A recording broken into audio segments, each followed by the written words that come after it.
Grieve साध साध सब नेक हैं, आप अपनी ठोरे। जो सतलोक ले जाएंगे वो साधु कोई और।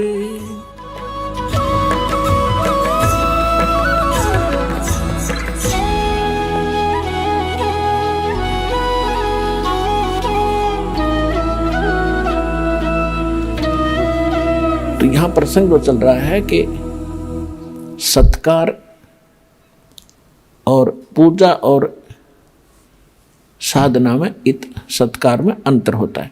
साधना और पूजा में अंतर कैसे होता है, एक और उदाहरण देते हैं आपको। जैसे हम ये मंत्र जाप करते हैं, बाकी एक नाम को छोड़ के सार नाम को, बाकी तो ये अन्य मंत्र यहीं के हैं सारे, कुछ आपको पता ही है। लेकिन हमारा उद्देश्य, ये तो हमारे इंस्ट्रूमेंट हैं, ये हमारे औजार हैं उस पूज्य वस्तु को पाने के लिए। जैसे हमने हैंडपंप लगाना है, तो हैंडपंप लगाने के लिए हम जो भी साधन प्रयोग करेंगे वो तो साधना है, वो हमारी पूज्य नहीं है। उस पूज्य वस्तु को पाने के लिए, यानी उस जल को पाने के लिए जो हमारा पूज्य है, जिसके लिए हम प्रयत्नशील हैं, तो उसके लिए जो भी हम बोकी और पाइप मेहनत परिश्रम जो करेंगे उसको लगाने के लिए, तो वो तो समझो साधना है। और जिस वस्तु को पाना है वो हमारा पूज्य है। अब यहाँ इस 3 नाम के मंत्र का थोड़ा सा, और प्रथम मंत्र का, अब ये कैसे इंस्ट्रूमेंट है हमारे, कैसे हेल्प करेंगे। प्रथम मंत्र जो आपका है, कहते हैं 5 नाम गायत्री गैबी आत्म तत्व जगावे। इस प्रथम मंत्र के जाप करने से आपके अंदर एक विशेष कसक परमात्मा की तरफ बनी रहेगी।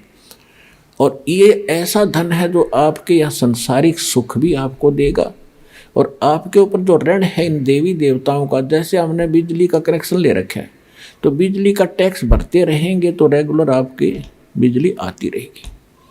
ऐसे हमने कोई पानी का कनेक्शन ले रखा है, गैस का कनेक्शन ले रखा है और टेलीफोन का ले रखा है, तो हम उनके कनेक्शनों के पैसे भरते रहेंगे बिल के, तो हमें सुविधा प्राप्त रहेंगी। तो हम शास्त्र विरुद्ध साधना करके निर्धन हो गए, हमारे सारे कनेक्शन कट गए, तो सभी सुविधाएं बंद होगी।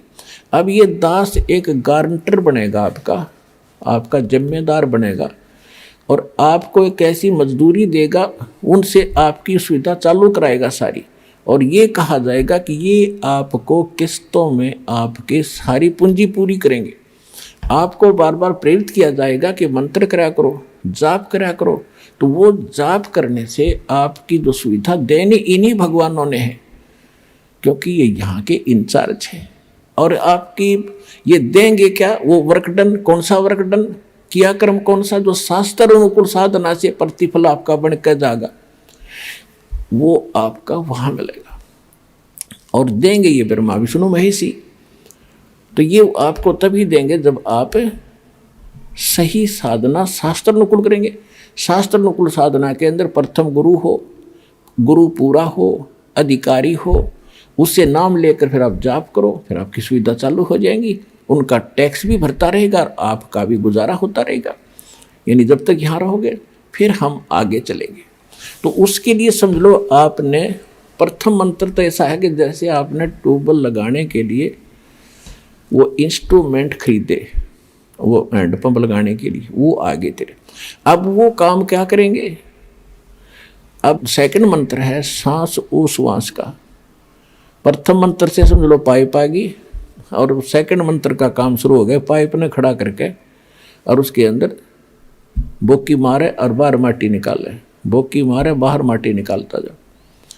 तो हम श्वास उश्वास का नाम जो जाप आपको दिया गया सतनाम के 2 अक्षर का, जिसमें एक ओम मंत्र है, एक सांकेतिक तत् है। गीता अध्याय नंबर 17 के श्लोक नंबर 23 में ओम तत्सत, ओम और तत् मिलकर ये एक सतनाम बनता है। तो इस 2 अक्षर का नाम है सतनाम। इस 2 अक्षर के मंत्र का नाम सतनाम, सतनाम माने सच्चा नाम, इसको सतनाम भी कहते हैं, सच्चा नाम भी कहते हैं। तो इस सतनाम का काम है 2 अक्षर के का, जैसे एक मंत्र बाहर छोड़ते एक अंदर लेते, तो ऐसे बोकी नीचे मारी बाहर निकाली, बोकी मारी नीचे बाहर निकाली मिट्टी, और फिर धीरे धीरे पाइप नीचे जाती गई।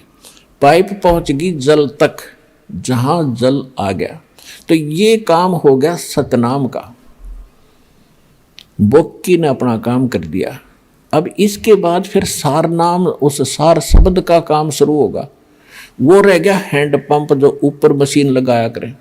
ये सार नाम कहो, सार शब्द कहो, आदि नाम कहो, इसकी भी मेहनत करनी है, इसको भी चलाना पड़ेगा, तभी वो पूज्य वस्तु प्राप्त होगी जब जल सर्व मिलेगा आपको। तो गीता अध्याय नंबर 17 के श्लोक नंबर 23 में बताया कि 3 मंत्र का जाप है उस जल को पाने का। ये मंत्र है उस सच्चिदानंद घन ब्रह्म के पाने का।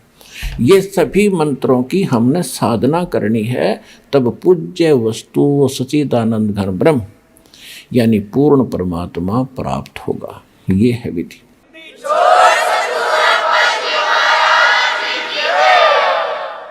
अब वो कैसे प्राप्त होगा? अब प्रथम मंत्र आपको दे रखा है, तो प्रथम मंत्र और लास्ट मंत्र, इनकी जो कमाई है ये आपकी सेव रहेगी, सेफ रहेगी, बचत रहेगी। और बाकी जो 5 नामों की कमाई है, साधना है, ये हम प्रथम जाएंगे जब आत्मा हृदय कमल से चलेगी। हृदय में रहती है आत्मा का मूल वास, यहाँ पर है।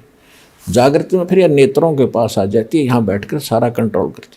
जब हम चलेंगे तो हम सीधे मूल कमल पर जाएंगे। वहाँ पर गणेश जी की चौकी है, वहाँ बैरियर है। तो वहाँ जाकर के हम जब पहुँचेंगे, गुरु साथ होगा। जैसे वकील होता है तो उसके साथ साथ वो सारे काम कागज पूरे करता हुआ, अकाउंट क्लियर कराता हुआ आपका आगे चलता, जैसे सीए होता है, यो समझ लो। तो परमात्मा की आपको वहाँ से लेकर आखिर तक आवश्यकता पड़ेगी। अब वहाँ आप जब जाओगे, परमात्मा पहले ही आपके सारे अकाउंट क्लियर करवा के इनसे, और त्रिकुटी में बैठा पाओगे आपको।